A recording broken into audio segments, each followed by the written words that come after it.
So till now we have seen the mechanical side of EDM process, but there is an electrical side of EDM process in which electrical circuit is involved. I have a capacitor, I have a resistor and a tool and workpiece.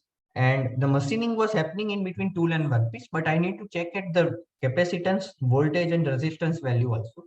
So we know that it is a RC circuit that is containing a resistor and a capacitor. Now the voltage build up on the capacitor using this equation, which has exponential decay. So the capacitor is being charged by the source, which is given by V. Now, how the charging happens is it is going to exponentially charge, then it is going to discharge. It is going to exponentially charge again, then it is going to discharge. The charging and discharging are a function of the time period to charge and discharge. So we know that the discharging time is going to be very small because whatever energy is stored inside the capacitor is going to get used up for the machining. So the energy comes from the source, gets stored inside the capacitor, and that capacitance energy now is going to use to do the machining. So get the voltage difference on the tool and workpiece, and that is going to now do the machining. So that energy is stored inside the capacitor.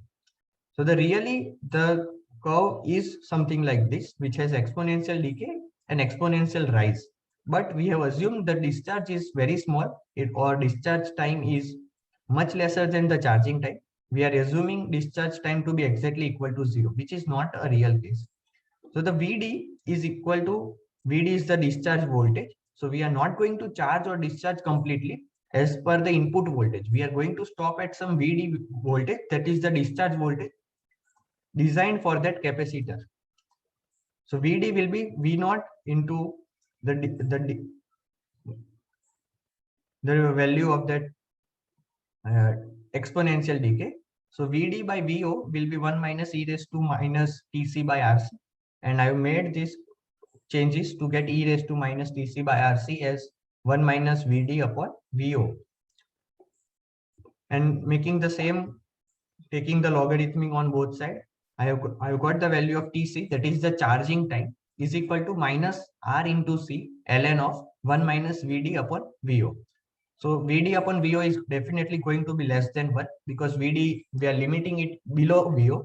So the ln of this number will be negative. The ln of this number is going to result into a negative number. That means that's negative and this negative will get cancelled and my charging time will be a positive number. Now the frequency of spark mu is given by 1 upon Tc, that is the charging time. And the energy released by spark is, we know the capacitance energy, whatever is stored, is half C into Vd square, because the Vd is the voltage on that capacitor. Now the average power will be the energy upon the total time which is on which it is working. So the total time in which the charging time and discharging time are involved, but we have assumed discharging time to be approximately equal to 0. That means my V average will be half CV square upon TC. Now let VD is equal to VO 1 minus e raised to minus theta, and theta is defined as TC by RC. So we have just substituted that over here. We have substituted VD in terms of VO and theta. So we have got that value, and my V average is this, the expression which is shown over. Now we want, for maximum power delivery, we want to have maximum power applied to workpiece and tool. So the spark generation is best. So for maximum power delivery, we have to just differentiate it with respect to theta because all other things are constant. The V naught is the supplied voltage, R is the resistance value. So the only thing we can control is theta, and we are going to get an optimum value of theta when we are going to take del differentiation of work upon differentiation with respect to differentiation of theta as 0. So that will lead to my optimum theta value as 1.26.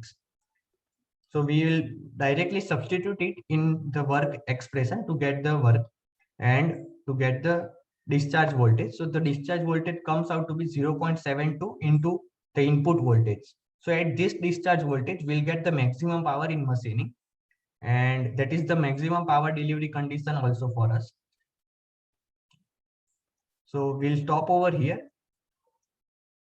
In the next video, we can take the look at the expression for work done, and that is the empirical expression which we can see and which we can use for question solving also. So we'll stop over here. Thank you.